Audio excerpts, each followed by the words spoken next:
Ladies and gentlemen, welcome to the podcast, the Drafted Up Podcast. It's Friday.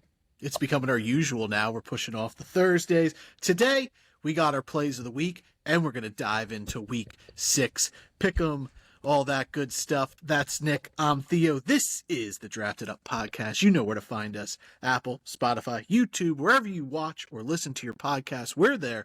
Search Drafted Up Podcast, like, rate, subscribe, review, share, 5 stars, all that good stuff. We always appreciate it. You know Nick's in a good mood today after the Giants doubled up the Philadelphia Eagles Thursday night. Yeah, dude.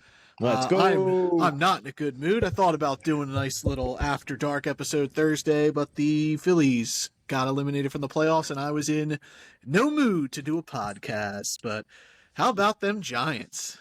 Dude, they looked phenomenal. Offense ran smoothly. Defense was playing out of this world.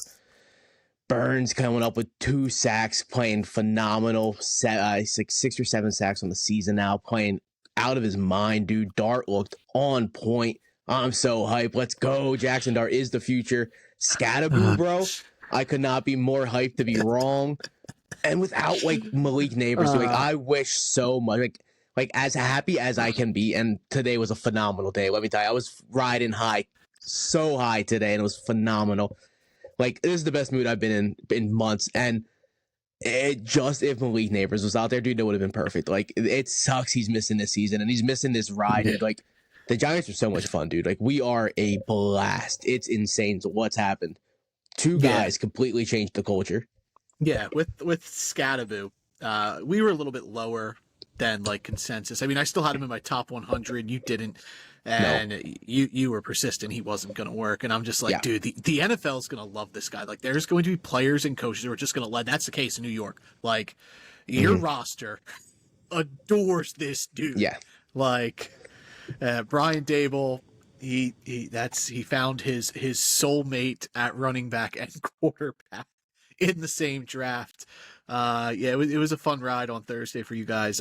Jackson Dart processing better than I thought he would. That was my big gripe with him coming out was, can he process the defense? Because he doesn't have to do that at Ole Miss, and he's been pretty good, better than I expected so far, and he's still growing and learning as a passer. So it'll be interesting to see where he goes from here. And I was telling you earlier, one of my residents, I work in healthcare, and he brought up the Eagles and the Phillies, and he was just dude, he's I don't know who this Giants quarterback is. He's I must have missed him in college. He's just that dude's a linebacker. He's huge. Yeah. He's just if he keeps it together, he's just the Giants are going to be a problem with that guy. So Charles knows ball for sure. For sure. He definitely knows ball. And that's the thing with Dart, dude. He is I knew he moved well in college. He's moving so well in the NFL. One of 3 quarterbacks in the history with 50 yards. He's out there running like Scatterboo at times.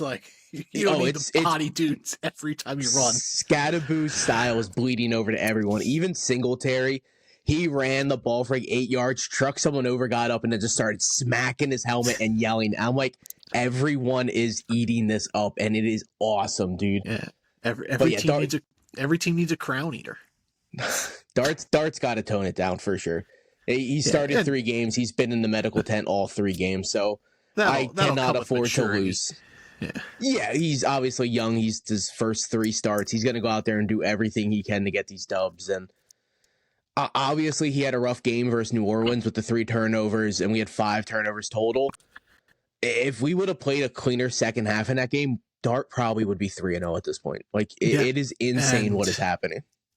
And honestly, he's outside of real aspect and changing the culture in New York. He's bringing some fantasy juice to his game too, because he runs. And there's going to be weeks where Jackson Start. Yeah. Hell yeah, baby.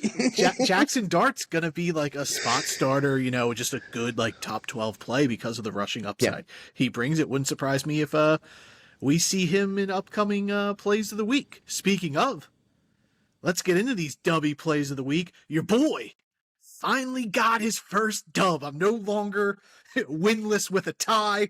I got the win last week. I'm 1-3-1. You're 3-1-1. W Energy, clean, better energy. Artificial dyes, no artificial flavoring, none of that stuff. They got a ton of flavors. The yuzu fruit, which I keep bringing up, the Japanese yuzu, that is actually sold out now, but they have the collab with Solo Leveling and a ton of other flavors. They also dropped 2 new hydration flavors. One's Grandma's Lemonade. The other one, which I said last week, was some sort of mango. It is actually a grapefruit citrus. So they got those. Check them out over at dubby.gg, or search them up in your app store. They'll be there. Just search Dubby. Use the code Drafted Up for 10% off your purchase anytime you want to use it. I ate that dub. Let's see who eats that dub this week. Be better. Eat that dub with Dubby Energy. Here's our Dubby plays of the week. Who you got at quarterback this week, Nicholas? We're going right to Sunday night, dude. Prime time, and I'm not talking Patrick Mahomes. I'm going Detroit Lions quarterback Jared Goff in Kansas City, Sunday night, prime time. I think it's going to be a shootout, dude. It's probably got the highest over-under of the week. We'll get there when we do our pick'ems. I would assume it's around 50 if I had to put a guess on it. So the line, they're probably expecting both these teams to ball out, and I think it's going to happen. Jared Goff hasn't been great this season. He has 1 week where he was QB1, phenomenal week where he had the 5 touchdowns. Last week he was almost a quarterback 1, but other than that, he's been in the 20 range, not doing much. But he's playing Kansas City. I think it's going to be a shootout. Even if Gibbs and Montgomery both get in the end zone, which probably will happen because they do ball out all the time, I expect Goff to have no less than 2 touchdowns, maybe push 3 again. He had 3 last week versus Cincinnati. I love Goff this week. I think Amon-Ra is going to find the end zone, maybe even Laporta. He balled out last week. Shit, dude, maybe we even hit Jamison Williams finally. Hey, it might happen. But Never wrong, always early. He's such a wild card at this point, but Goff could easily go off and ball out. He did it week 2. Like I said, he had 5 touchdowns. So any given week, Goff is a wild card, but I love his matchup this week in prime time, Sunday night. Give me Jared Goff, start of the week. Yeah, you got a nice Sunday night prime time. I also have an island game for my quarterback, but is the opposite. It's a nice Sunday morning with a little cup of tea and a crimpet. I'm going Bo Nix of the Denver Broncos over in London against the New York Jets. The Jets, we think of them as this really good defense, but they haven't been good this year, and they've been great for fantasy football. Bo Nix had a nice game against the Philadelphia Eagles, fantasy relevant, against a much better defense, and you could do it all against the Jets. I expect Bo Nix to be a playable top 12 play this week against a downgraded Jets defense, and Denver's starting to get a roll on things. Bo Nix has looked better the last couple weeks, and I'm going to bet on that trend to continue here as the Broncos face the Jets over in London. Dude, I'm so tired of these freaking early start games. Like, thankfully we're East Coast guys, so we don't have to get up at like 6 or whatever the crazy time for those West Coast folks are, but it's still too early out here, man. I like 1 o'clock football, bro. I don't understand how they can't play late, like 9:30 here. It's like 2:30 over there. So, I don't know why you push that 2 hours, start the game at 11:30 Eastern time. That's 4:30 over there. Or even give them a nighttime game, which kind of translates to your... I don't know. But we also have a London game next week as well, Rams and Jaguars. Gross. Of course the Jags are over there. I would assume it has some type of contract issue where they have to be the solo game on, where there could be no other game on. I would assume that's what it is. Yeah, I don't know. But, I went Bo Nix over London against the Jets. Who you rocking at running back? Breakout performance last week, so I'm riding the high, dude. I'm going Bill Croskey-Merritt, baby. Bill. Last week, season high in snap percentage, almost 50% of snaps. He was the RB5 on the week. He had a season high in attempts, yards per carry, touchdowns, even receiving yards, season high. That he was their RB1 last week, and it was versus a really good Chargers defense, dude, and he balled out 14 for 111, 2 touchdowns, 40 yards through the air, and now he's playing the 25th worst run defense in football in the Chicago Bears. Yeah, we saw what Ashton Shanty did to them. Ripped them up, dude. So they're absolutely horrendous. So I'm not confident in what's going to happen with Washington. They could easily go back to the split backfield, but I don't think they will. I think this is the make or break game for Bill, and I think he's going to take the ball and he's going to run, man. He's going to shine. This is what people, fantasy football Twitter has been talking about all offseason. The hype of Bill is real. And last week he showed it, and I expect it to be maybe not as good as last week. He probably won't score 2 times, but I expect him to have close to 100 yards. I would honestly say a season high in carries. I think he's going to have more than 14. So if they're willing to give this guy the ball at high volume, he could take any of them to the house. So give me Bill Croskey-Merritt, play of the week. Commanders running back for Chicago. Yeah. Another primetime game too. That's Monday night. It is one of the Monday 2 night? Monday night games. My play of the week at running back. I hate that too. My play of the week at running back. It's going to be tough to do what he did last week. Just 200 yards, 230 plus all-purpose yards. I'm going with it. Buckle up, baby. Rico Dowdle against the Dallas Cowboys. Chuba Hubbard ain't going to be out there. The Dallas Cowboys defense, abysmal, bad, real bad. That's what abysmal means. Look it up in a dictionary. The Cowboys, they're great for fantasy. Offensively, they're top. I got 4 dudes in the top 5 at their position, but they're 3-2.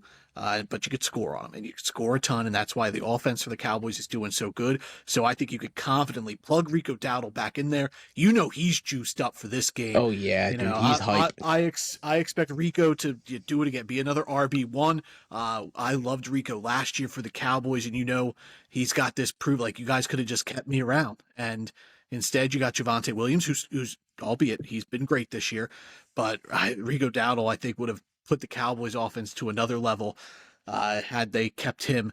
And I think with Carolina here, I think he's going to go out here. We're probably looking at another 100-yard game.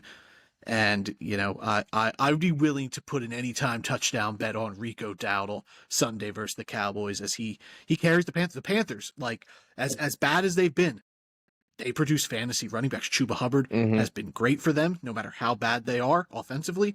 And it carried over last week with Rico Dowdle carrying them to that victory against the Dolphins. And I think he carries them this week potentially to another victory against his former squad, the Dallas Cowboys. Yeah, dude, Dowdle's going to go off this week. I'm very excited for that game, and I'll stick with that game because I'm going to keep it right there. Give me the wide receiver 27 on the year, so not even a wide receiver 2 at this point, but give me Tetairoa McMillan. He's seen 8 straight targets, 8 targets in 3 straight games, which you love. That's high volume. No touchdowns on the year, but like that's you just said constantly about Rico, Dallas's defense is horrendous. They are the 31st ranked defense for fantasy receivers. Tet's going to ball out, dude. Maybe even Leggett. I love the Panthers a lot this week. You brought up Dowdle. Start that guy in every league you're in. Tetairoa McMillan, do the exact same thing. I'm willing to say Tet gets his first touchdown. So if anyone wants to parlay those 2 anytime touchdowns with Rico and Tet, there they are, because Dallas' defense is that bad. I don't know if the Panthers are going to be able to keep up with Dallas's offense, but they're going to be shooting out and they're going to be trying. And I expect Tech to get deep at least once, maybe even Leggett and Sanders, if he's back, will have a nice little game. I love the Panthers offense a lot this week. I'm willing to experiment with a lot of them. Yeah, no, I don't hate that. I'm getting frisky with my wide receiver. Brian Thomas Jr. of the Jacksonville Jaguars. They're going to play the Seattle Seahawks home game. Seattle just got ripped up by, what's his name? Emeka Egbuka, or whatever Rob Gronkowski called him. The rookie of the year phenom. Emeka Egbuka just ripped up the Seahawks defense last week for the Bucs. The Jaguars, they're playing good football. Off the big win against the Chiefs on Monday night, they're 4-1, and it still feels like every week's a prove me week for them, as now they go to Seattle. They face a tough defense. They face an offense that's running on all cylinders. Sam Darnold's looked great this year. This could be a shootout, and I think this is the week where Brian Thomas Jr. finally breaks that glass ceiling and looks like the guy you drafted based off his stuff from last year. And I think you can, ride the wave of Brian Thomas Jr. I know it hasn't been pretty, but He's still getting targets. He's still getting looked at. He had that beautiful over-the-shoulder catch when it mattered against Kansas City in the fourth quarter, courtesy of Trevor Lawrence. I think that it is coming. No Brenton Strange, so there's some more targets opening up in this offense. I know you could say it could go to Travis Hunter, and I think some will. But I think it's time that Liam Cohen opens up this offense and focuses on that dude that they got as their alpha receiver in BTJ on Sunday.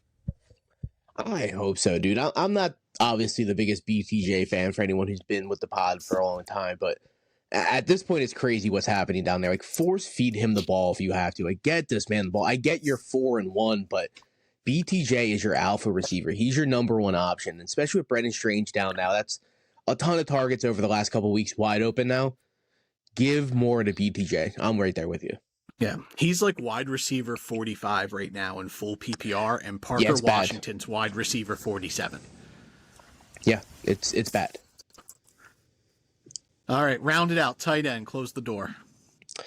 I'm going with a guy that he had his best week of the season last week. Tight end 13 on the week.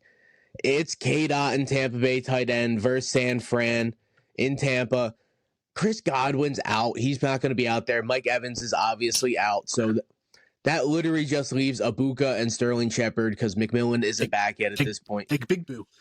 Big Boo. So I really like K-Dot, and I think he's just a really safe play this week. Last week, he's seen 5 targets. He brought in 4 for 81. So that's a really good line. If he's able to do similar to that, maybe get in the end zone because Godwin's not out there, Evans ain't out there. So Abuka's really the only guy to catch touchdowns besides Otten. So it's a risky play, obviously. Don't play him over guys like Juwan Johnson or Jake Ferguson, obviously. I think they're close, though. Juwan Johnson and Kate Otten. Yeah, I think he's closer to Johnson than people realize this week, for sure. But a lot of people gave up on Johnson, and I think that's way too early. Yeah, he's been a little bit banged up, and he's got a really good matchup this week. So I have those guys close to the same tier, but Kate Otten, he's a safe play. I think he's going to be probably around the same stat line, 5-6 catches this week. And you'd love 81 yards again, so that'd be pretty cool. Mm-hmm. All right, tight end. Tucker Kraft of the Green Bay Packers versus Cincinnati Bengals. The Bengals. This guy taking a good tight end. What a good tight end. But Tucker Kraft's kind of been forgotten. He's been struggling. He had that hot start, he has. And then he got banged up, and now people are just kind of just like, man, Tucker Kraft, he's just not good anymore. Like, he's only got like 10 points, the last 2 weeks in fantasy football. No, and the Packers had their bye week last week, so like he's just kind of going under the radar. Like, I think he's the best tight end play this week because the Bengals are the worst against tight ends in football. So Tucker Kraft, I think he gets the ball back rolling, and you're just like, oh yeah, this is the guy. I forgot that this dude is a top 5 fantasy tight end this year. And I think he's going to instill that confidence here. You want pieces of the Green Bay offense. I think he is the most reliable one in the passing game for Jordan Love against an abysmal Bengals defense. I expect a huge game for Tucky on Sunday against Cincinnati. Yeah, no, I agree. I love Green Bay this week a bunch. They're a better version of Carolina. Like, I like to experiment with Carolina. I'm starting a bunch of Packers this week. I'd probably play a good amount of them, especially like 3 receivers deep. You brought up Tucker Kraft being your tight end one. Mine would be Ferguson this week for sure. He's playing Carolina. That's absolutely fair as well. The second worst tight end defense in Carolina. Ferguson's going to be amazing this week. He's going to see 20 targets. Yeah. All right, those are our W plays of the week. Again, W Energy, good, clean energy. Be better. Eat that dub with W Energy. Use the code DRAFTEDUP for a nice 10% discount on your order. Go to w.gg or download their app. Just search W in your Play Store. All right. You ready? Let's dive into these games. Week 6. Oh, I'm ready to dive in, dude. Everyone go eat that dub like Jackson Dart, dude. Oh, what a god. What a god he was last night, dude. Oh, I'm in love. I'm in love with Jackson Dart, and I don't care who knows it. I'm in love with the quarterback. That's my quarterback. That is my quarterback. God damn it. As I mentioned, the Denver Broncos play the New York Jets. It's a technical home game for the Jets as they go overseas. The Broncos are 7.5-point road, air quotes, favorites here against the Jets. The Jets are easy. You play Breece Hall, you play Garrett Wilson. I don't know if I'm messing around with Justin Fields this week, but like if you have to start him in a pinch, I that's fine. I'm cool with Fields. Every game he's played and finished, he's broken 30 points. Yeah. He's been a top 7 quarterback in all 3 of those games. Yeah, like I know Matthew Stafford's been a real popular name here of late, and he's playing Baltimore, so the matchup's there, but the weather's kind of iffy right now. Bad. Like yeah. like rain doesn't bother me, but like the winds could push like 20, 25 miles per hour, which could hurt the passing game. So yep. I mean, obviously pivoting to Justin Fields, you'd have to call that earlier than the Rams game, but like where would you go? Would you go Fields or would you go Matthew Stafford?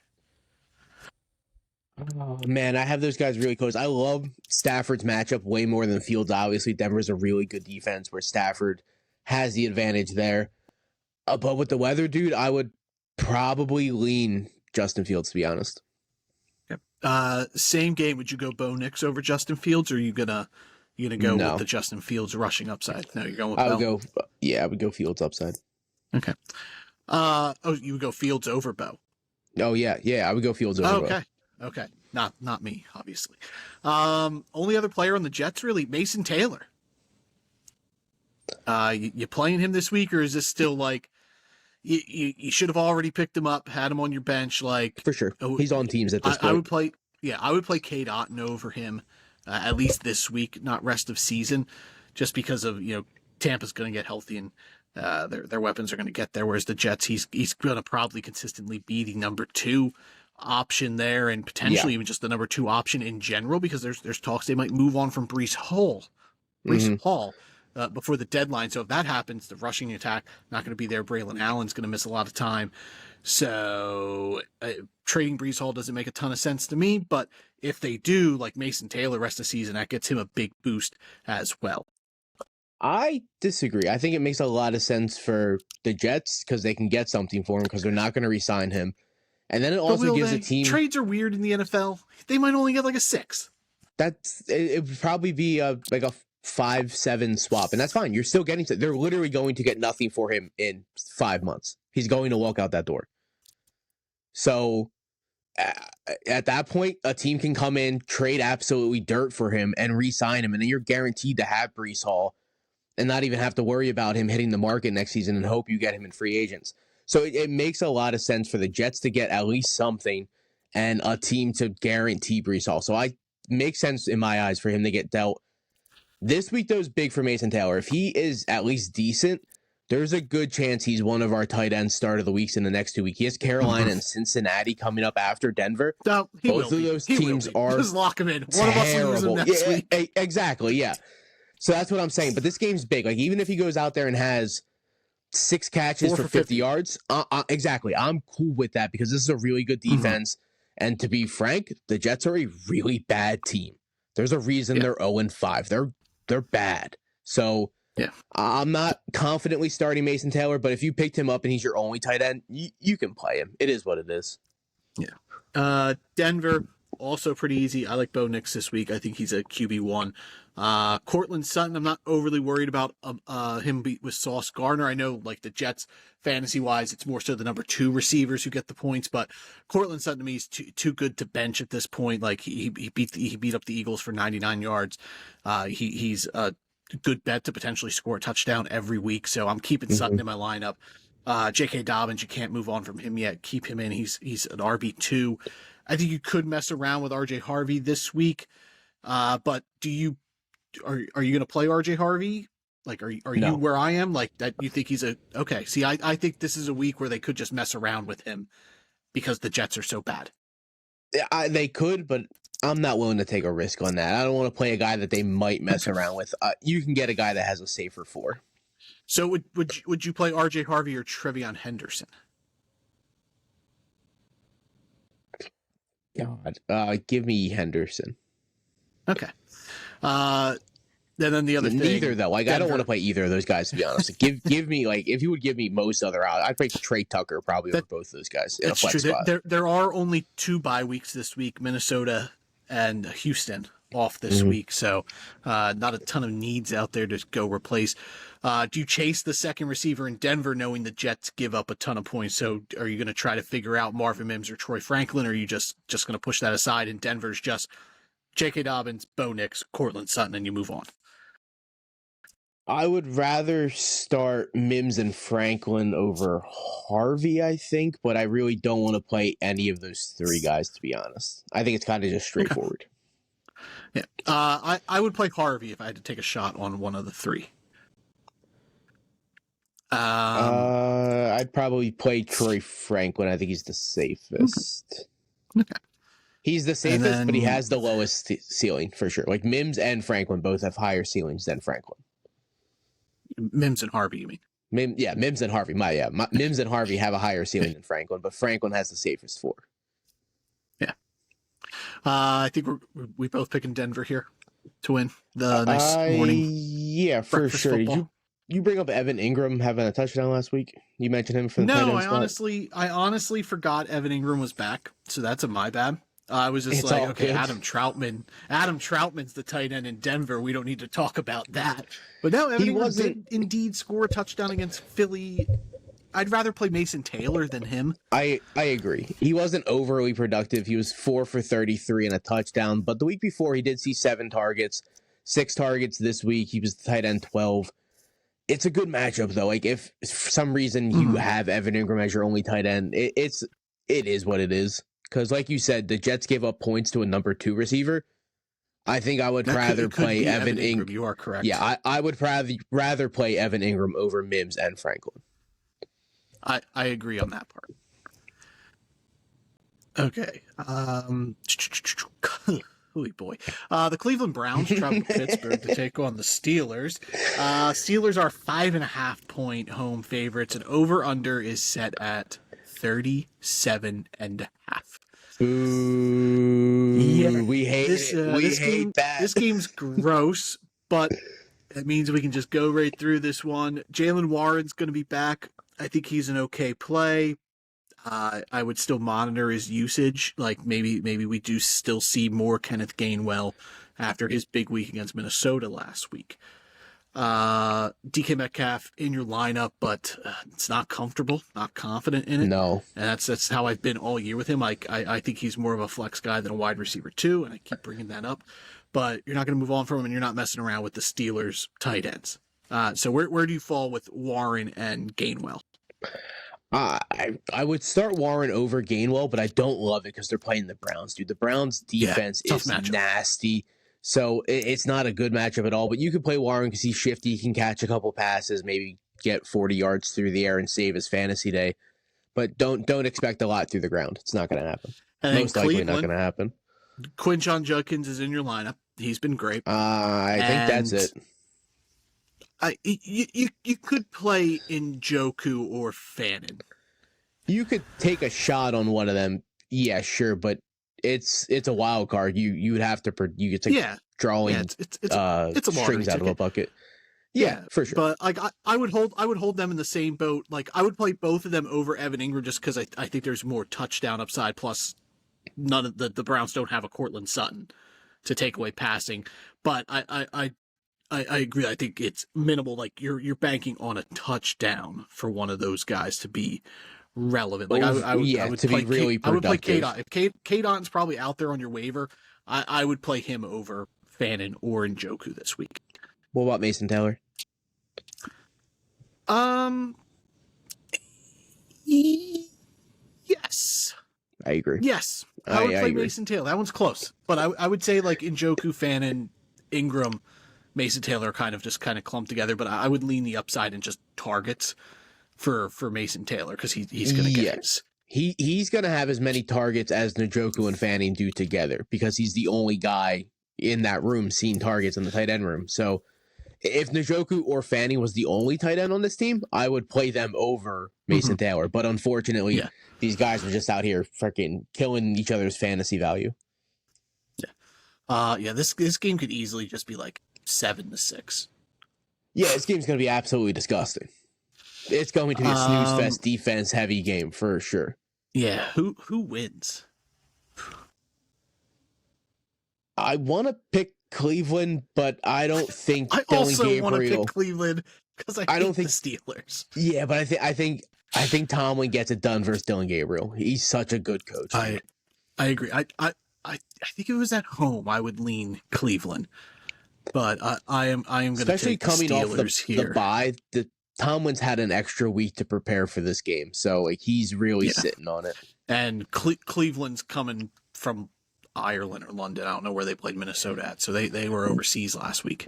Which I don't understand. I thought every team that was overseas had a bye the next week. They changed that like a year or two ago. So now I don't like that. If I'm overseas, I want the next week off. That's horseshit.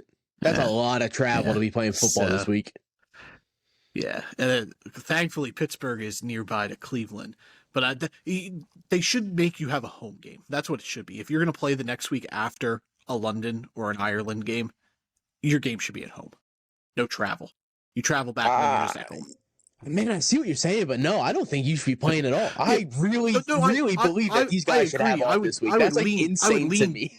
Yeah, I'd lean that, but I'm saying if the NFL's persistent that you have to play, or it's at least make it home. Yeah, no, I see that. Okay, home game. Yeah. Okay, we're both going Pittsburgh. It almost feels unethical to have these guys playing this week. I'm not gonna lie to you, dude. They also shouldn't be playing a team coming off a bye week as well. Yeah, that is also Pittsburgh a really got the good bye point. after playing in London or so Ireland. You guys. You guys had the two travel games. We had 2 games. Yeah, but that's what I'm saying. You still have the bye week then, which is the ethical thing to do. Well, that I would be heated if we played 2 games and then had to play this came week. home and then played. Yeah, that would be insane. Yeah. The Arizona Cardinals travel to Indianapolis to take on the Colts. Colts are 7-point home favorites. Over under set at 47.5. Did Kyler Murray practice today? Yes. Murray is good to go. Well, that is good for the fantasy aspects of the Arizona Cardinals, because if it was Jacoby Brissett, that would be disgusting. When I say he's good to go, like I said, he did practice today, but obviously keep it up because anything could happen. The injury could flare up. It's his foot, his ankle, I believe. Injury, yep. So, So I'm not going to play Murray this week. I would play Fields. No, I agree. Bo Nix, Stafford if the weather's okay. They're same time games, so you'll kind of get an idea. I'd play Danny Jones. I'd play the other quarterback. Yeah. Yep. Yeah. I think I'd even be willing to, if Kyler Murray was my quarterback and Slim Pickens were on the market, I think I would stream Bryce Young this week. Who's Slim Pickens? I know George Pickens. Who's Slim Pickens? If it was, I would stream Bryce Young over Kyler Murray this week. I would also do that because of the Dallas matchup and Murray being injured. Yep. Our home league, Brock Purdy's been my quarterback, and I've just been kind of streaming along. I almost picked up Bryce Young, but I went with Mac Jones, who is limited, so he might not play. Yeah. I'm just going to let everyone know, unfortunately, because we have this podcast, Bryce Young is my backup, so hopefully no one picks him up. So Arizona, you'll play Marv. I kind of hold him in the same boat as like DK Metcalf. He's more of like a flex guy at this point than a wide receiver too, though I would trust Marv more than I would DK, just because there's not agree. Arthur Smith isn't calling this offense, and they're just not going to run 600 times. Michael Carter, you could play him. I think he's a more low end RB2 flex play this week. It's not going to be like it was last week. No, I agree. He had a really good, obviously, in your lineup. Oh yeah, no one's benching Trey McBride. He's having a little bit of a down year, but you don't bench Trey McBride. Yeah, Indianapolis, Daniel Jones, I think is a fine stream play this week. Jonathan Taylor, obviously, you're not pulling him from your lineup. Michael Pittman, he's got to go against Will Johnson, and Will Johnson has been incredible this year. And let me tell you how dumb the NFL is that they didn't draft this amazing elite corner prospect because of, he was a little banged up coming out of college. Well, guess what? He's one of the best corners in football already. He's played 5 games. Yeah. He's been great, and we didn't budge. I think you still had him in your top 15. He was in my top 20 still. Like, we were still, the fact that he fell to the second round was it's a crime. It was Arizona got themselves a steal, and it's funny because their first round pick was Walter Nolan, and he hasn't played a down of football yet because he's been hurt. Whereas Will Johnson has drafted hurt, and he's been playing, and he's been great. So Michael Pittman, you're not going to move him out of your lineup, but He could have a bad game this wary. week. He Worried. he likely gets Will Johnson. Josh Downs had his best game last week. Full PPR, he's okay, but I would just monitor his usage still from here. I'm not going to plug him into my lineup unless it's a real deep, like 3 flex league. Yeah, we've seen a very similar game like he had last week in week 2, and that's been the only thing he's had all season. So yeah, it's not going to be great, but he'll get your points. Not a lot, but he'll get your points. Yeah, and Tyler Warren, obviously, same boat as Trey McBride in your lineup every week, unless he's not playing. But yeah, Tyler Warren is so good, dude. Indianapolis goes over here. I think we're both going to pick the Colts. Yeah, I think the Colts actually like roll through them. I think they beat them by double digits. We said that about the Chiefs and the Jaguars, and that did not go well for us. Yeah, you are correct, but I'm willing to stick with this one. And guess what? If the Chiefs and the Jaguars would play again, I would tell you right now on this podcast that the Chiefs would roll through the Jaguars if they play again. But neither of those organizations are the Cardinals, who are a lapping an absolute joke. Yeah. All right. Okay, here we go. Good game to talk about. The Dallas Cowboys travel to Carolina to take on the Panthers. The Cowboys, 3-point road favorites, over under. I believe it's the second highest of the week, is set at 49.5. We like that. I do like that a lot. We got 2 starts of the week in this game, and they're both on the Carolina Panthers side. What a world we're living in right now. Ted Romanville and Rico Dowdle, I think they're great plays. I agree. Like, Ted was almost my receiver play of the week, but I didn't want to double up on Panthers.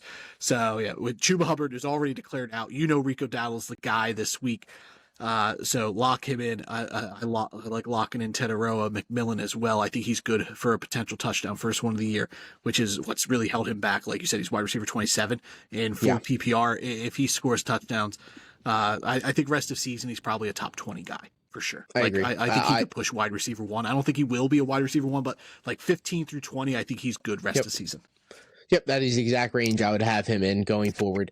And you brought up that both of the starts are for the Panthers. I actually think they're the only 2 locked starts for the Panthers.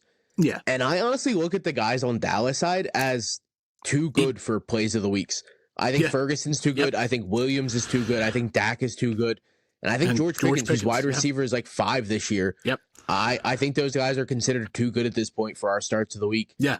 Maybe not Javonte, but we'll see what happens with Javonte going forward. He's been amazing. Like, it's been insane what he's doing in full PPR leagues. Yeah, absolutely. The Cowboys guys, Dak, Fergie, Javonte, George Pickens, set them and forget them. You're keeping them in your lineups. You're not moving them, especially against a pretty bad defense of Carolina. Yeah. If you're down, like say Thursday night, the team you had Scadaboo, who dropped 3 tutties and likely got close to 30 points in full PPR. I think taking a shot on Xavier Legette is fine. Like, I think he gives you a big boom bust potential, but like there's a world where he scores 2 touchdowns potentially and just takes one to the house. Like, hey, like I would also say like Dontavian Wicks. If I'm taking like up throwing darts at guys, Legette and Wicks are like 2 of my favorites. Like, you're an underdog and you need just like a guy to potentially get you a ton of points. I think you could do worse than those 2, but they'd be my 2 favorite kind of long shot dart throws. I agree. And there is a chance Jalen Coker makes his season debut this week versus Dallas. He's listed as questionable, possibly coming off the IR. Obviously, we're not starting him, but he's the guy to have on your IR just in case he has a little touchdown here because it's Dallas's defense. Anything could happen. And then come next week, he's the number 2 receiver on this team. Yeah, I've been pushing that, for the last 2-3 weeks, like pick up Jalen Coker, throw him on your IR. I think he's going to come a long way for this offense. I think that makes things better for even Teteroa McMillan. Like, he's the piece they're missing, another reliable I agree. Option really there. No good disrespect hands. No disrespect to Hunter Renfrow, but Jalen Coker is the secret weapon here for Carolina. Yeah, for sure. Renfro is just not it, dude. He had a really big week too, but other than that, he's been not nearly reliable enough. Yeah. I want to pick the Panthers so bad, but I cannot count on them. And Dallas's offense has been incredible, so I am going Dallas.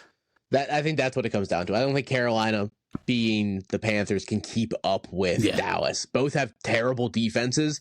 Dallas's offense, though, is like amazing right now. Yeah, Dallas has the pieces on offense, like you said, to to go the distance here in Carolina. It's a lot riding on a team that you can't put your full trust in just yet. Yeah, for sure.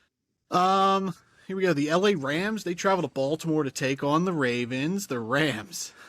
Speaking of getting rolled, the Rams are a 7-point road favorite here against Baltimore. That's not enough, dude. Yeah, no Lamar Jackson. So, Derrick Henry. This is like a great matchup for him because the Rams defense has been bad against running backs, but Baltimore's not scoring and they're down, and that's when Derrick Henry is so bad for fantasy football. Like, I don't think Derrick Henry is a must start right now. Like, if you had options, I think you could bench him. I'm not going to. I'm willing to say it. I'd bench him. Okay, would you play him or Ramondre Stevenson? That's a terrible one. I honestly think that's the line. I would say Derrick Henry's not an RB2 this week. I would have him not in my top 24. Yeah. So would you mess around with one of the Chargers backs, Haskins or Vidal? Or would you just stay with Henry? Probably Henry because I don't trust the Chargers backs, but I would start Michael Carter over him. Okay.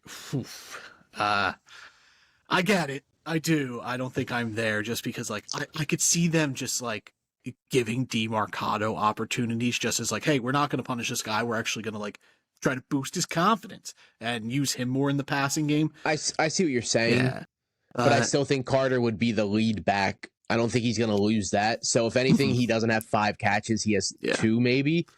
But I'm willing to say Carter outrushes Derrick Henry this week, like yard-wise.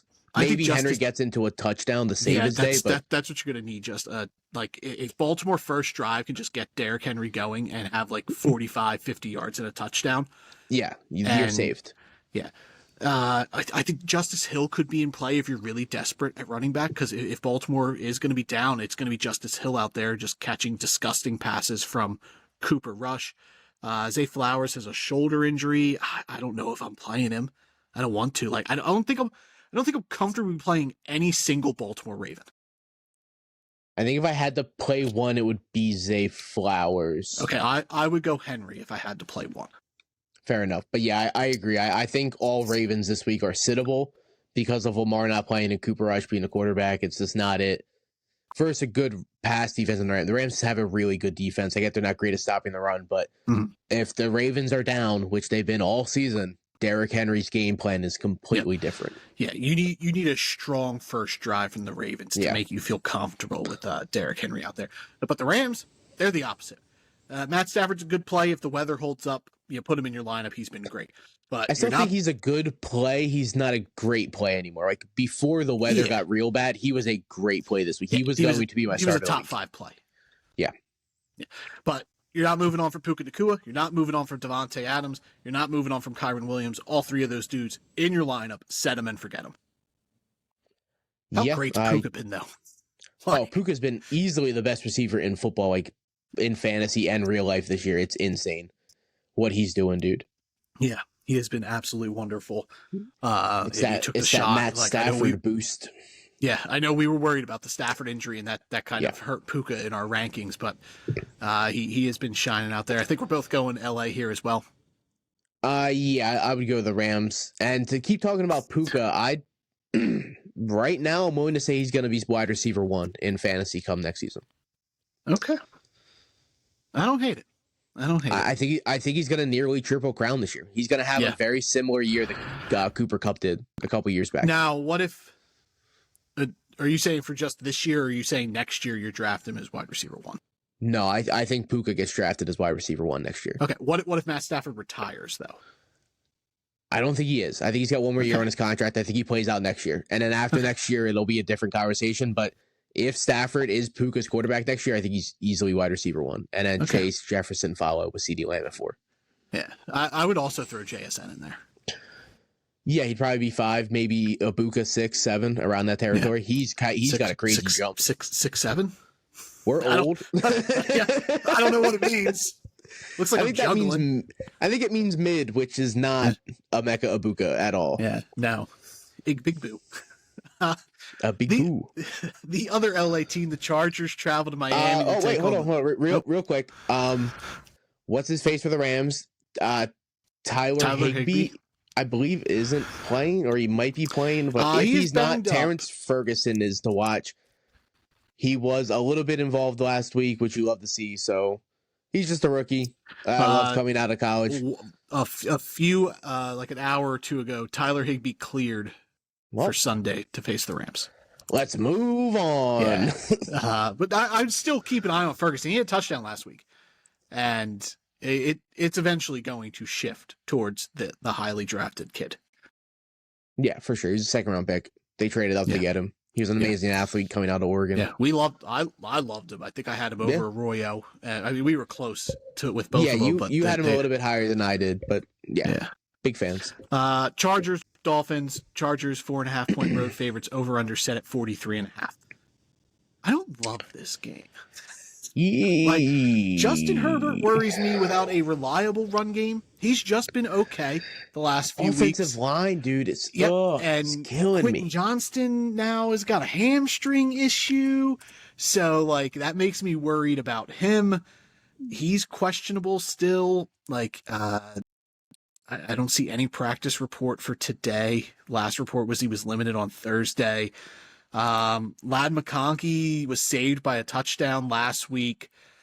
He hasn't been great otherwise. Keenan Allen's fine. Like, I think this is the week you could sit your Chargers. Which is a shame because the Dolphins are bad. Yeah, no, the Dolphins are. It's a good matchup for all the guys around for the most part. It sucks Hampton's on the IR now because I would love to play him this week. Oh, 200 yards. I watched what Rico Dowdle did to this team. I think if I had to pick a Chargers receiver this week, I'd pick Keenan Allen because he's healthier than Huge, and he's a little bit more consistent than Ladd. I was pretty confident in Ladd last week, and he had a nice little game. The touchdown saved him, but I think Keenan Allen would be my go this week if I had to pick. I agree. I agree with that. If you had to start one of the backs, Vidal or Haskins? I think Haskins is going to get the most work, but I think Kamani Vidal in full point PPR is going to outscore him because of the catches. I agree. I think Vidal gives you a better upside, especially in PPR than Haskins. Yeah, I agree. But do you agree that you could sit Herbert? Like I would play Fields and Bo Nix and Daniel Jones over him this week. Okay. Yeah. I would play him over Murray if we have Murray. He would still be played over Murray, but I would definitely. He's been pretty average the last couple weeks, and it sucks because of the O-line's killing this team. The Dolphins, also super easy. Jalen Waddle, keep him in your lineup. He's the guy there. Darren Waller. He's been good. Who would have seen that coming? Keep him in your lineup. Devon Achane, he hasn't been efficient, but he's been good for fantasy because he's catching a ton of passes. You will keep him in your lineup, and that is it. Not messing around with Malik Washington. I'm not messing around with Tua this week. I think it's just the three: Waddle, Achane, Waller, and then you move on from the Dolphins. Yeah, I totally agree. Darren Waller has more touchdowns in 2 games than he had in 12 in New York. So, he's been so good for the Dolphins the last 2 days, and they just know how to use him.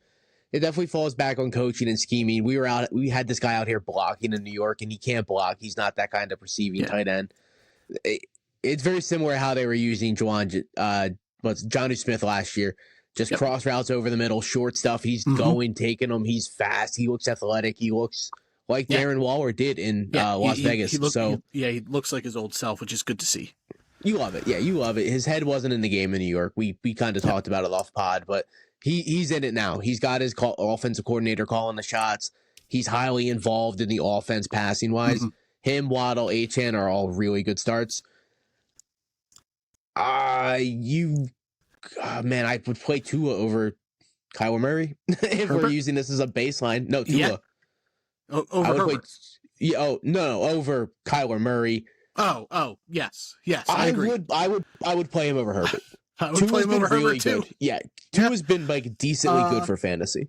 Yep. Like it's weird because the Dolphins are probably the better team for fantasy in this matchup, but I think the Chargers win this game. Yeah. And it'll be gross and close, and Miami will hang, but Mike McDaniel just doesn't beat good football teams, and I think that's what it comes down to. I think that's Miami's slogan for the year. It'll be close and gross, dude. That's Miami.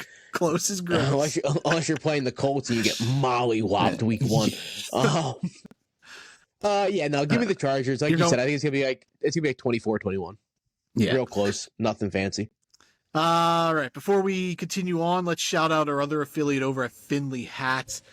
Join the Finley Force. They do weekly drops, like I said, every Friday at 10 p.m. Eastern Time, 7 p.m. Pacific. They drop like 10 designs, limited runs. So check them out over at Finley Hats. Their hats are built for good times and long times. If your hat is damaged or destroyed, they'll replace it or repair it absolutely free. They got a ton of cool colorways. You see, I got this sweet neon green hat with the stampede laces that also match. You could customize the pins as well. They got a little pocket on the inside. You can stash your cash if you don't want to carry around your wallet. So they're good for that as well. So in the description, there's a link. Click it. It'll get you 15% off your first purchase at Finley Hat. So join the force over at Finley. Get yourself a good hat. Next up on the 1 o'clock slate, the New England Patriots travel to New Orleans to take on the Saints. Patriots are 3.5-point road favorites. Drake May, my play of the week last week, he's in line. I think he's a good play this week against the Saints. Mike Vrabel loves Ramondre Stevenson. He came out in the press conference. It was just like, guys make mistakes and we're gonna not to judge them by that. What? He has fumbled that means 3 times. And it means all 3 fumbles are not on this guy's mind, and he does not care about them. Yep. I don't know what Travian Henderson is doing wrong in practice, but it has to be bad. Yeah. He has to be like the worst practice player in the world, but Ramondre is going to be their RB1 for the rest of the year. I'm at this point confident in that. Antonio Gibson is out for the year. Travion did see his highest snap percentage. It was almost 50 or just over 50 this past week. So he is going to be involved with no Antonio Gibson there as well. So it does muddle up the backfield a little bit less.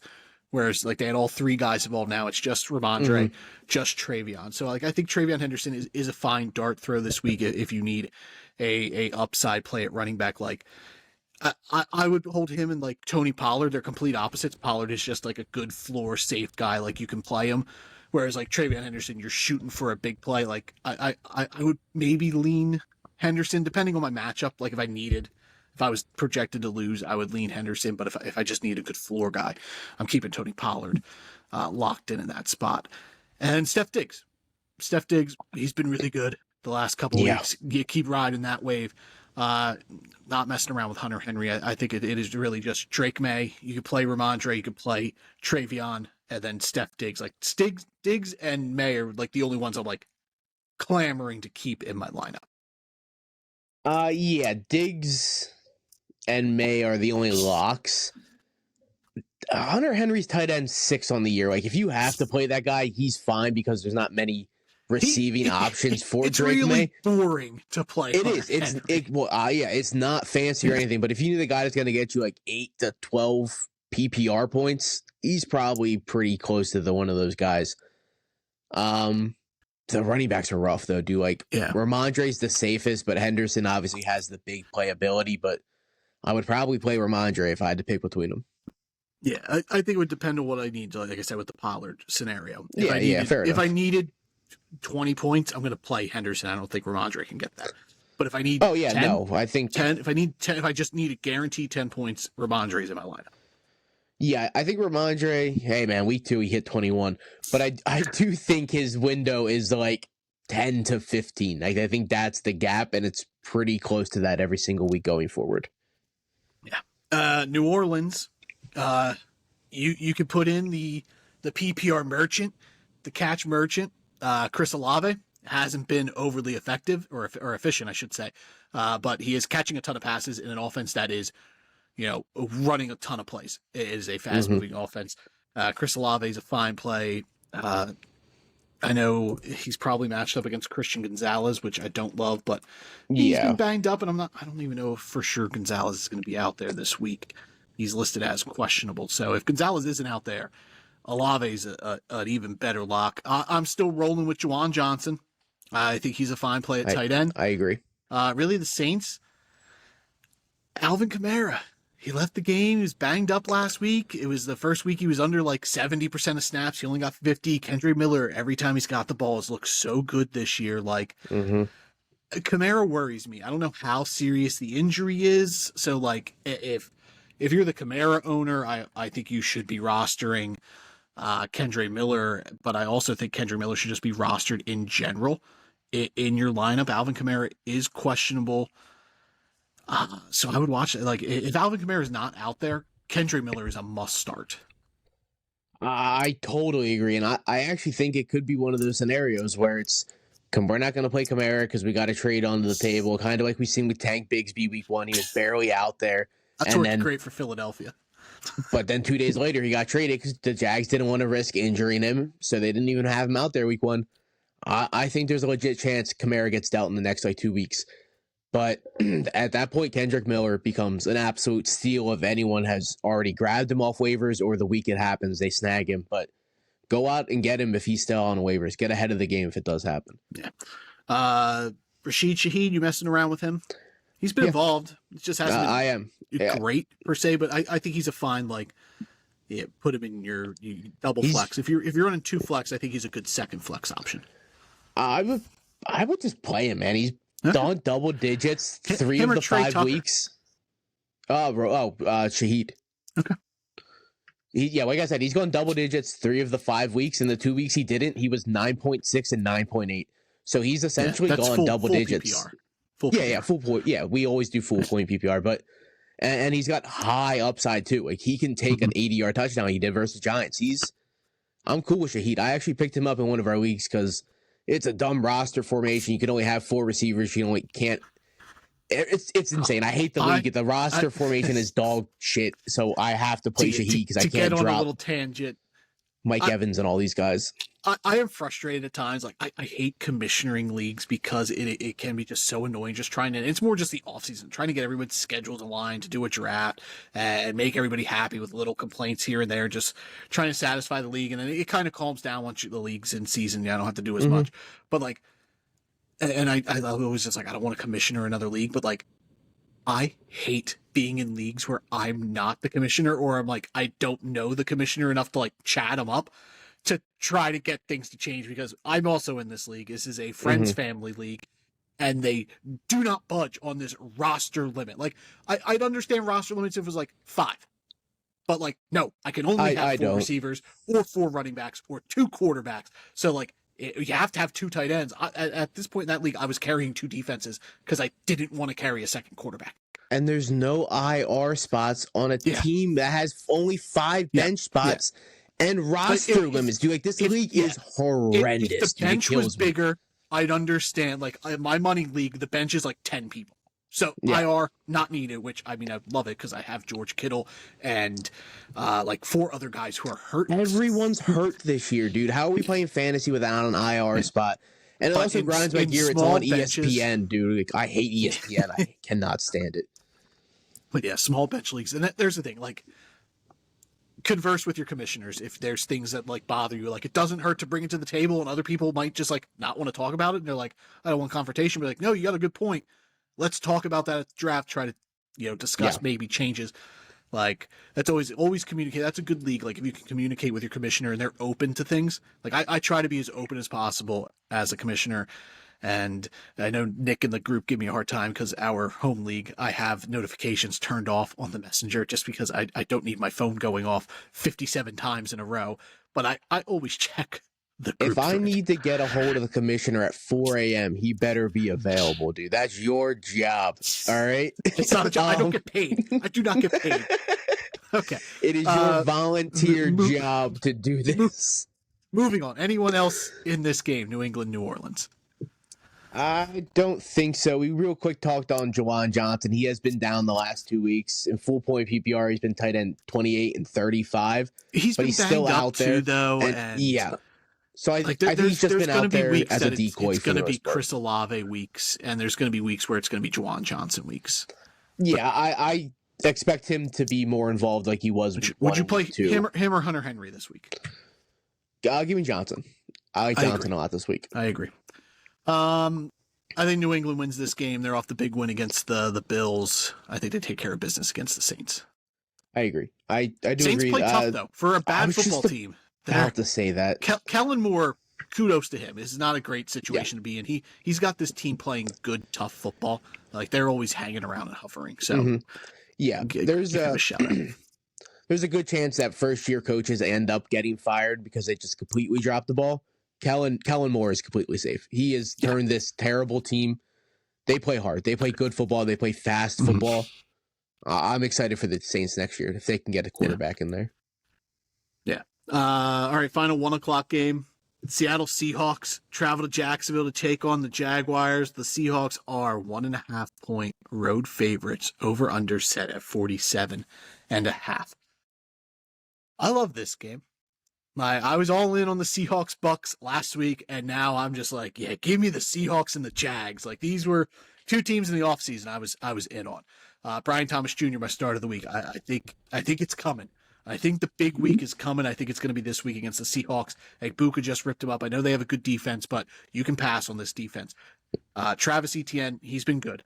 Bashal Tutin is kind of gone backwards the last couple weeks. Did you see the play Liam Cohen drew up? It was a screen pass, and the blocking set up perfectly, and Tutin had a hole. Like, there's a huge gap, and he could have taken it to the house. He ran right into a blocker. Like, you'll love to see it. It was a 40-foot hole. Trent Richardson would have seen this hole. Bashal Tutin. But hey, he was drafted before Cam Scadaboo, so keep that in mind. I did not have him over Scadaboo in my rankings. I don't think you did either. I did not like Tutin at all. I had him towards the 20s. Yeah. Boot Scootin' Tutin has done none of that. So, like, Travis Etienne, keep him in your lineup. He's been fine. Brian Thomas Jr., I think the big game's coming. You can play him confidently, I think, still. Travis Hunter, I'm not ready to put in yet. He looked great against the Chiefs. It was the best he's looked on offense all season. He should be rostered. Stash him on your bench because they said that more offensive opportunities are coming for him. I need to see it first before I'm going to put him in my lineup. Like, would you play Travis Hunter or Josh Downs in a 2-flex league? Josh Downs. He's at least gone over double digits. Yeah, Travis Hunter hasn't broke double digits in full point PPR, so it's going to happen at some point, obviously, because he's an amazing talent. But right now, give me Downs in full point PPR. All right, so Trevor Lawrence. Where's he on the Kyler Murray line? Because Kyler Murray seems to be our line this week with quarterbacks. Man, as a quarterback who literally beat me last week on that dumbass touchdown, it was his only good game, and he only had one touchdown, and he had a pick, but he had the 2 rushing touchdowns. That's not going to happen. He literally had 50 rushing yards last week. That's more rushing yards than he had on the season. Versus a really good Seattle defense, I don't think he's over the Kyler Murray line. I agree. Other side of the field, I think we would both put Sam Darnold over the Kyler Murray line. Oh, yeah, for sure. Yeah, with how I see this game going, Darnold's brother, been so good. Oh my God, start all your Seahawks. This guy's going to say the Jaguars are going to lose by 20 and they're going to win. Not the Seahawks 20, could but also reasonably. The Seahawks could also reasonably 4-1. They lost on that last second field goal by Tampa Bay. Yeah. Darnold, I think, is a fine play. I kind of considered him for my play of the week, but I do like the Jacksonville defense that I lean towards Bo Nix in the great matchup against the Jets. Ken Walker, you can run on Jacksonville, so you're going to play him. I think Charbonnet is also a fine low end, like RB2, and then JSN. Keep locked in your lineup. Where's your boy? Big man. AJ Barner? Yeah. The big man walk. My AJ boy? Barner. I love that guy. Not that high. Okay. I assume you would start Kate Otten over him because he was your start of the week. Yeah, for sure. I'd probably start what about Hunter Henry? There's I would go Hunter Henry. I would go probably both Chicago or both Cleveland tight ends over Barner. Okay. Here's what I'm not chasing his tight ends. No, give me Tungus. He's like one of the only options in that offense. Yeah, I think I considered him. Like, if you would have gave me backlash that Tucker Kraft was too good to be a play of the week, I would have pivoted to Jake Tungus. Yeah. Nice.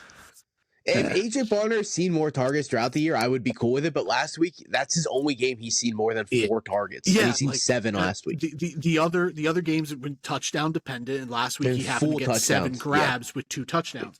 But I agree. I don't think that's an every week thing, but he is a mon. Like, I would pick him up and stash him if I had the roster space to carry 2 tight ends.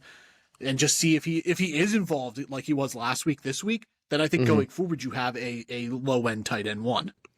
Yeah, no, I agree. He's the guy to keep on radars for sure. And such a weird world that we're living in. Like almost every team has a tight end that like, maybe you could play that guy. Yeah. We went from a world where like no tight ends were playable to now like, there's probably like 18 tight ends you could play. That you could realistically play. And by the way, Trey McBride has kind of been dropping the ball and Brock Bowers hasn't played at all. So it's been kind of amazing how tight ends have been performing this year. Yeah, it's been a weird year for sure. And then Jackson Smith and Jigba are gonna keep him in your lineup forever. Must start. Yeah. I assume we're both going Seattle. Oh, you know I'm picking Seattle, brother. Yeah, you hate the Seahawks. You said they're gonna win 4 games this year. Yeah, but guess who hates the Jaguars more, baby? I love both these teams. I know you do. And I'm in on both. I cannot wait to see this game, but yeah, give me the Seahawks. They're kind of my like secondary team, like the Cardinals were last year that I kind of latched on to. As it's every year it's the NFC West for me. Not next year, maybe. It won't ever be the Niners. It won't ever be the Niners or the Rams. Hey, it won't McCaffrey, be the Cardinals again. It might just be the Seahawks. But yeah, I'm gonna go Seattle here. But if Jacksonville wins this game, you're not going to ask me to give them credit, are you? Give them their flowers crazy. Next week. 5-1. I'll honestly. So see, now I'm not even going to do it. I was going to give them their flowers right now, but now you just did that, and I hope to God they get blown out by 31. So is it Liam Cohen or is it Jaguars? It's Liam Cohen. It's both of them. It's everything.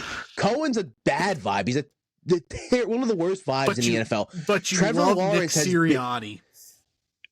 Who is a bad vibe? No, he's a dog. He's a dog. I hate Sirianni, and I love Liam Cohen. Yeah. So I think the vibes are just we see it differently, but I honestly think the Jaguar hate comes from them burning me so bad like 3 years ago when I thought they were going to make the AFC Championship game and Trevor Lawrence is going to take the leap, and he absolutely shit the bed.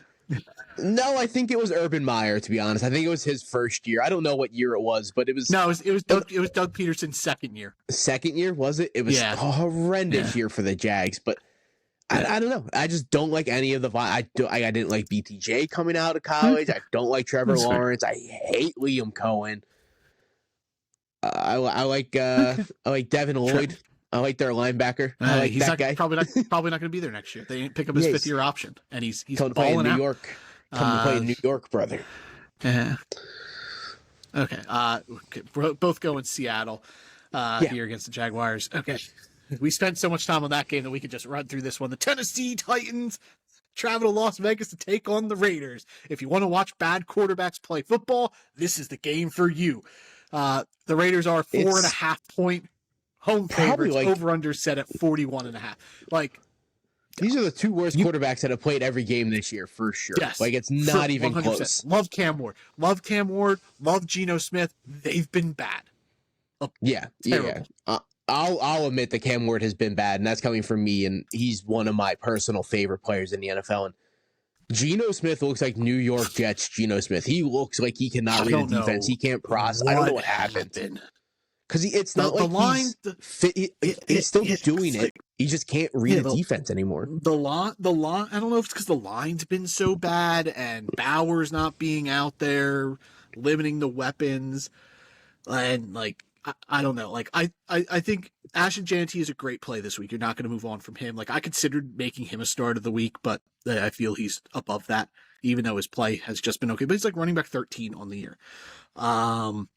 Jacoby Myers, I think, is a fine play, but like I'm not as confident in him as I think I should be because like Geno Smith could go out there and throw 3 interceptions. Like Jacoby Myers should be seeing double the targets Trey Tucker is seeing. There's no reason they're both seeing 6 targets. Call Vegas and get him. He wants out of there anyways. I agree. He's so talented, and Geno is obliterating this offense. So get Myers out of there at the deadline. Hopefully a good team scoops him up. Hey, Atlanta, you need a second option outside of Drake London. Go get Jacoby Myers. Mooney's been banged up. I mean, the Giants need a receiver. Get Jackson Dart an actual receiver going forward. Jacoby Myers next year with Malik Neighbors. I would love that. Thrilled. Yeah, absolutely. I don't get it. I don't get it whatsoever. But yeah, and Bauer's probably not out there. You're not going to start Michael Mayer. Trey Tucker, he's worth a shot. He's been involved. Flexible. Yep. Hey, And then Tennessee, flexible. yeah, Tennessee. It's really Tony Pollard for me. He's a good floor. I'm not comfortable yet putting Ridley in my lineup. I don't care that he had a good game last week. You don't want to chase it? No, I don't want to chase it. And Ayu Maynard, same thing. Like, I'm not comfortable playing him either. But TJ, he was the wide receiver 14 last week. You know what he was the week before that? 114? No, wide receiver 69. But the week before that, hey, man, he was only wide receiver 82. It's not like he was dog shit before, so it's, Yeah. But no, you cannot chase Ridley's one good game. No. I'm gonna pick Vegas. I agree. I'm gonna ride Ashton Janty this game. I think we're in store for another big one from Janty. Yeah, just like across the board, like I get Cam Ward is one of my favorite prospects coming up. Like I would trust Gino right now if I had to take one of them to win a game. I like Genty more than Pollard. I like Myers more than Ridley. I like Tucker more than. I just like the Raiders more than the Titans, pretty much across the board. I like Chigakonkwo more than I like Michael Mayer. Sure, but I'm not starting either of those. Neither of those guys are in that tight end market of startable. Which is crazy because Chig should be in that market. He's so athletic. Should be. It kills me. It's insane. Yeah. Tennessee, Brian Callahan will not be there next year. He's gone. Someone is going to love what they're getting in Cam Ward, hopefully, and maybe Brian Callahan ends up back in Cincinnati. Speaking of, the Cincinnati Bengals travel to Green Bay to take on the Packers. The Packers are 14.5-point favorites at home. Under 44.5. Joe Flacco's quarterbacking for the Bengals. Does that make you any more confident to play T. Higgins and Jamar Chase and Chase Brown? I think it gives them a safer floor than they had with Chase or with Browning. But I don't think their ceilings are any higher. Is questionable. Jamar Chase is questionable. He's sick. Sick of bad quarterbacks. He's sick of the Cincinnati bullshit. I don't think it affects T. Higgins that much because of how much time Joe Flacco is going to have behind that offensive line. T. Higgins won't be able to get open regardless. No, it's going to be a lot of short stuff, and that's not T. Higgins' game. No, I do think it affects Jamar Chase a good amount and Chase Brown. Joe Flacco really dinks it off to the running back. So I think in PPR leagues, Chase Brown's going to have a little bit more value going forward. And Jamar Chase is Jamar Chase, so. Prayer hand emoji. If Chase Brown is more involved, that's like rest of season, Chase Brown or Ramondre Stevenson. Who do you want? Yeah, Ramondre. Okay, I'm not quitting Chase Brown yet. It's a drug that I'm addicted to. So give me the safer Chase Brown. Just give me the safer, like I don't know. Trevion Henderson doesn't play with Chase Brown, so there will always be two backs. Samaje Perine does but Ramondre doesn't play behind the Bengals' offensive line. That's also true. Yeah, but Joe Burrow might come back. Chase Brown in the playoffs might be so good. I won't quit.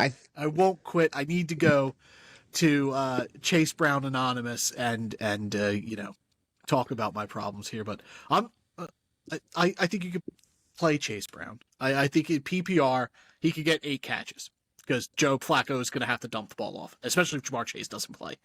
If Jamar Chase doesn't play, Chase Brown might have 20 targets, 18 catches for 10 yards. Yeah, he'll have a very Christian McCaffrey-like reception game if Chase doesn't play. I'm cool starting Brown and Chase, though, if Chase plays. I want to see how it goes with Flacco. I think you can bench T. Higgins, though. Just see how it goes. Yeah. You can also bench Chase Brown, too. I'm in a league where Chase Brown is on my bench. Yeah, if you have other good running backs, for sure. Him or Tony Pollard? Give me Chase Brown this week. I want to see the upside. I think PPR leagues he'll have more points than Tony Pollard. Yeah. Green Bay, play them all. Jordan Love, good play. Tucker Kraft, play of the week. take a shot on the receivers. Golden, Dobbs, even Dontavian Wicks. I think one or two of them end up being great plays this week. Yeah, Wicks was on the field for a season high 77% of snaps last week. The week before that was 86 or 68. My apologies, numbers backward. So it's been going up every single week. Even week one, it went 40, 50, 60, 70.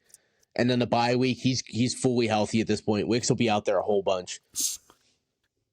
Christian Watson, they opened a 21-day window for him.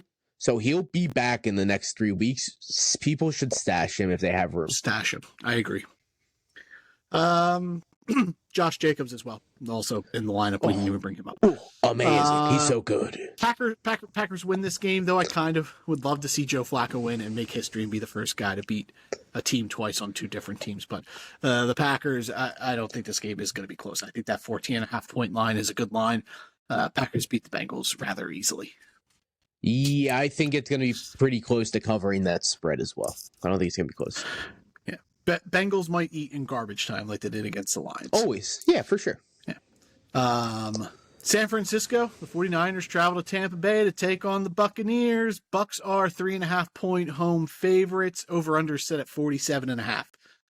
Start your Bucks. Baker's been a top 12 play pretty much the majority of the week so far. Emeka Egbuka has been a superstar. Keep him in your lineup. And I think Cade Otton is a good sneaky play. No Chris Godwin, no Mike Evans. Sterling Shepard is now the number 2 receiver on this team. I think Cade Otton has a good week this week for the Bucks. And then Rashad White, you're gonna play him too. Have they said anything about Bucky Irving? As far as I know, Bucky is not playing, to my knowledge. Yeah. Bucky Irving officially ruled out. Yeah. So Rashad White, put him in your lineup. He's going to be a good play this week. Yeah, I think the Bucs are very straightforward. Baker, White, Abuka, Cade Otton, you can play. No one else. I wouldn't touch Sterling Shepard. No one else. Nope. Or unfortunately, Sean Tucker. We talked about him briefly that he might get more opportunity. With Bucky being out, it was all Rashad White last week, so you can cut him at this point if you did snatch him. But White is a phenomenal start this week. Yeah. Even though he instantly goes back to being inefficient once he's the starting running back. But because he gets too much work.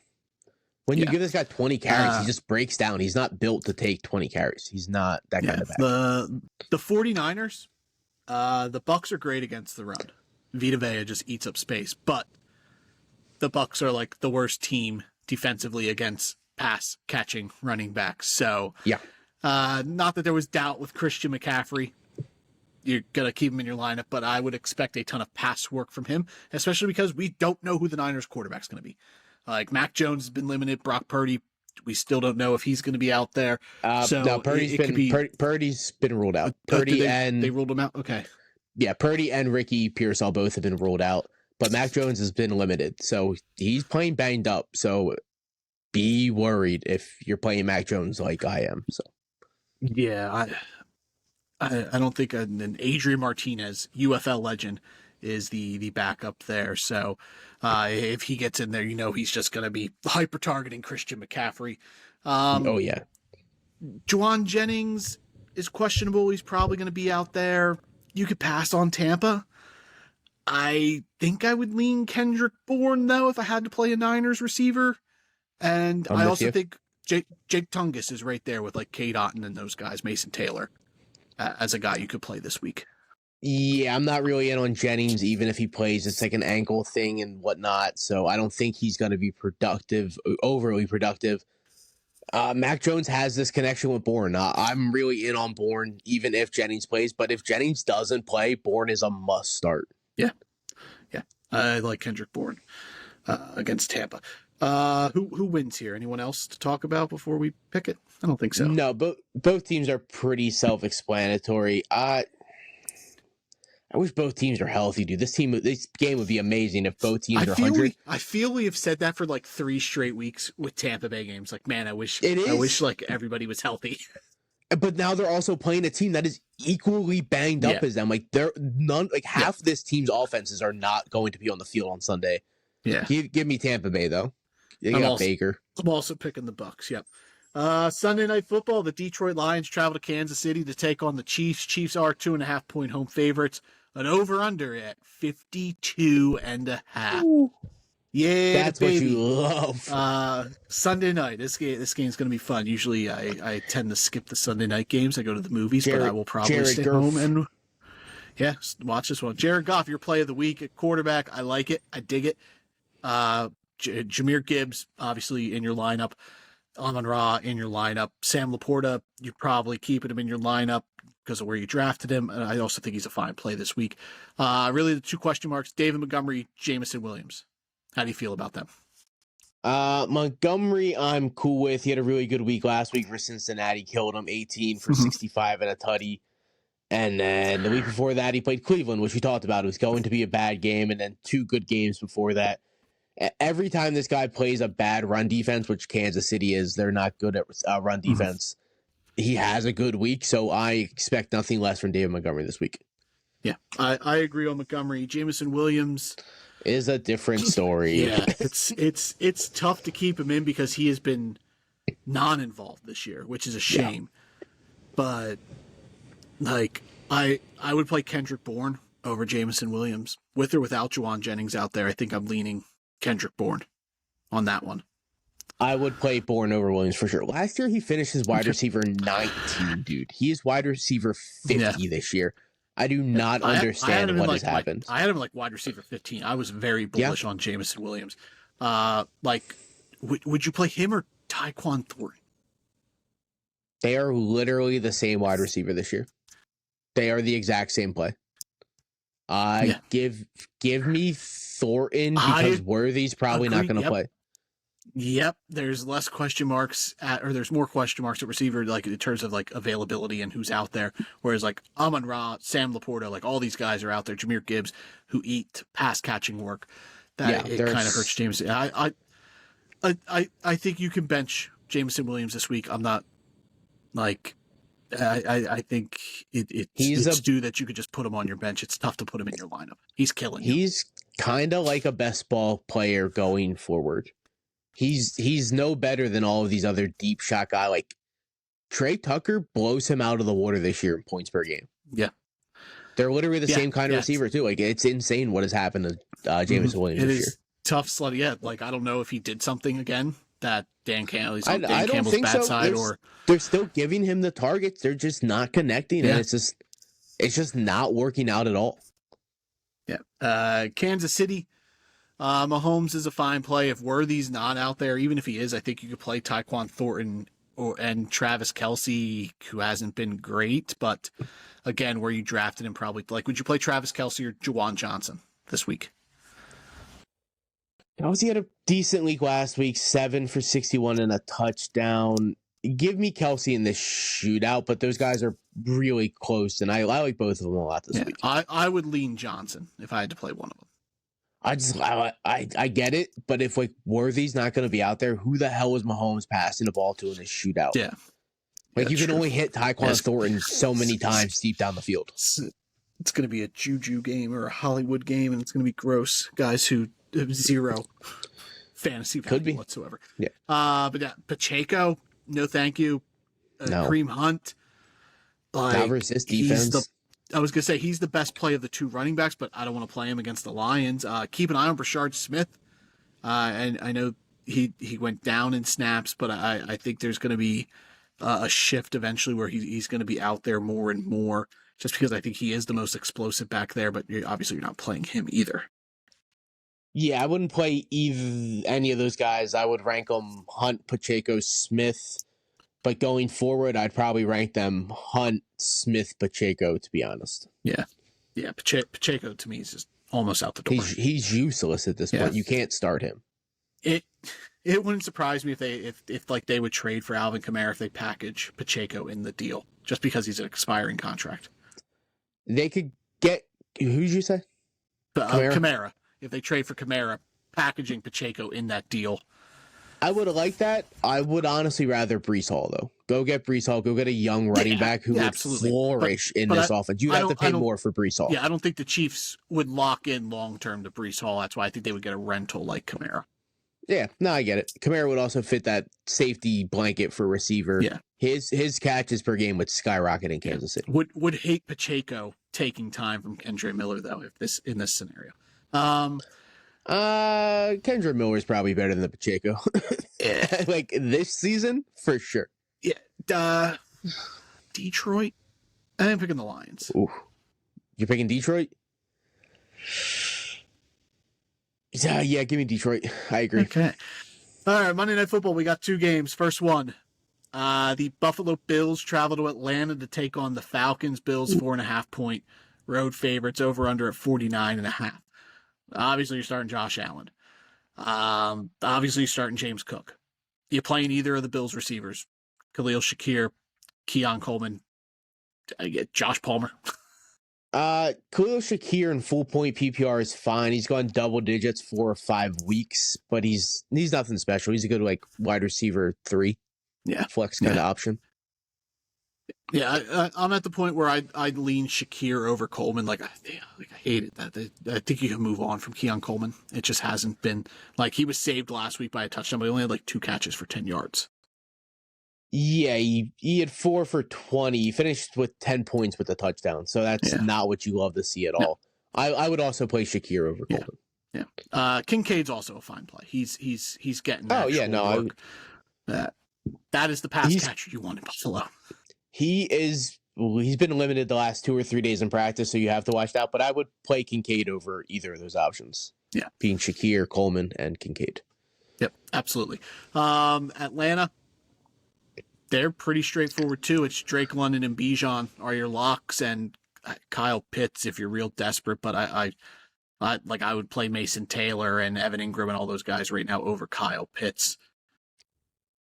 I agree. Pitts is coming off his best game of the season because he had the tutty last week and 70 yard. Well, 2 weeks ago because he had the bye last week. Yeah.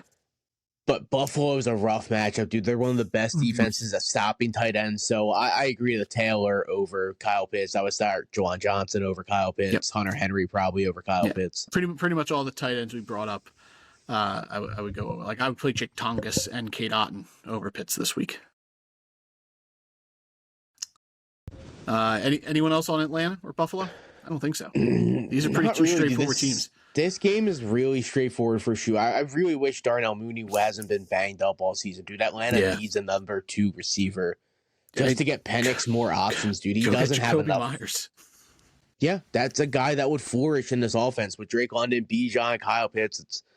That'd be nice. Mooney just hasn't been healthy, dude. He's a really good wide receiver when healthy, but he's almost had 1,000 yards last year. Yeah, he just can't stay on the field this year, which sucks. Or he did have 1,000 yards. I think he did have 1,000 yards last year. Yeah. I hope this turns into a shootout because I think Atlanta's offense is good, but I don't think they can hang with Buffalo. We're not there yet.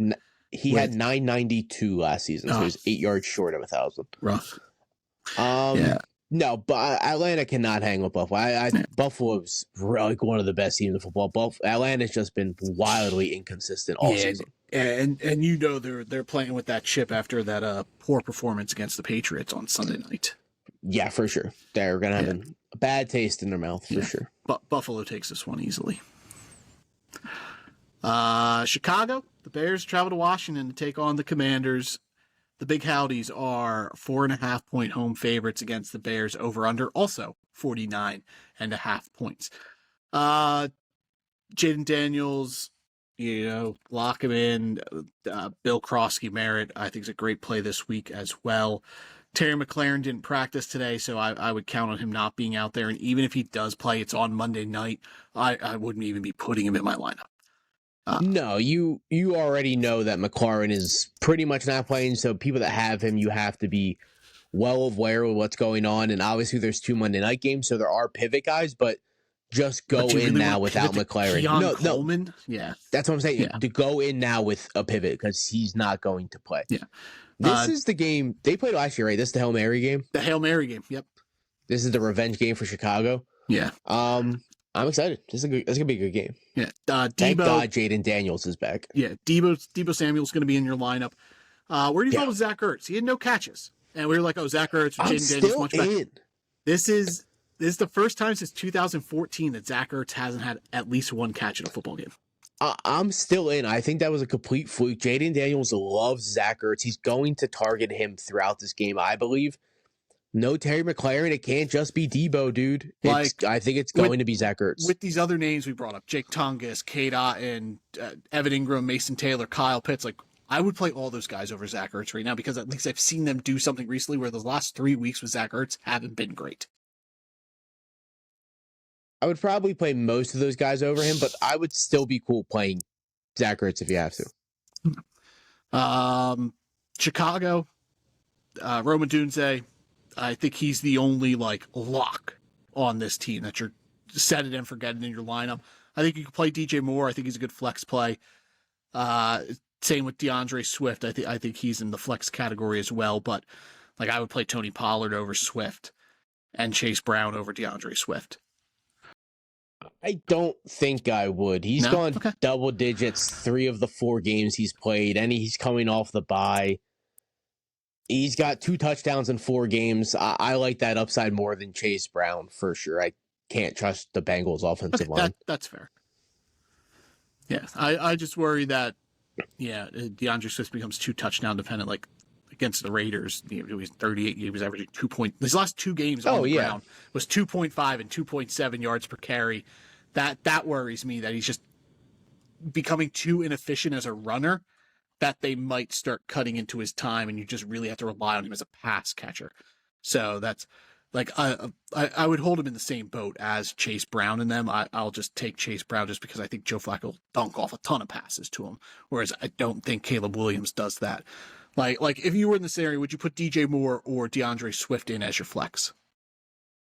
Swift. I would start Swift. See, I would lean DJ Moore. I think Swift is close to an RB2 in my eyes. The last 2 games, he's seen 6 targets, 4 targets, brought in 3 and 4 of them for 40-some yards, 30 yards last week. I think Swift is a pretty safe play this week. I'm not going to lie. Would you start DJ Moore or Calvin Ridley? No, that's disgusting. I say DJ Moore has not been great, but no, DJ Moore has been me out. Really bad. DJ Moore last year, before week 5, it was just averaging 4 for 76. And then he played Washington. And he had 8 catches for 230 yards and 3 touchdowns. So I hear you, but I'm going to raise you that Roma Dunze wasn't the wide receiver 1 last season. That's true. I mean, getting 8 catches for 230 yards in general is difficult, but I think Washington still can't stop the pass. I think this could be a good game for DJ Moore where he puts up low-end wide receiver 2 flex numbers where I think there's way more upside with him than there is with DeAndre Swift. Yeah, give me like the 13 to 16 points Swift will probably score. I'll take that. Who wins here Monday night? Do the Bears get their revenge? Because that Hail Mary killed their season.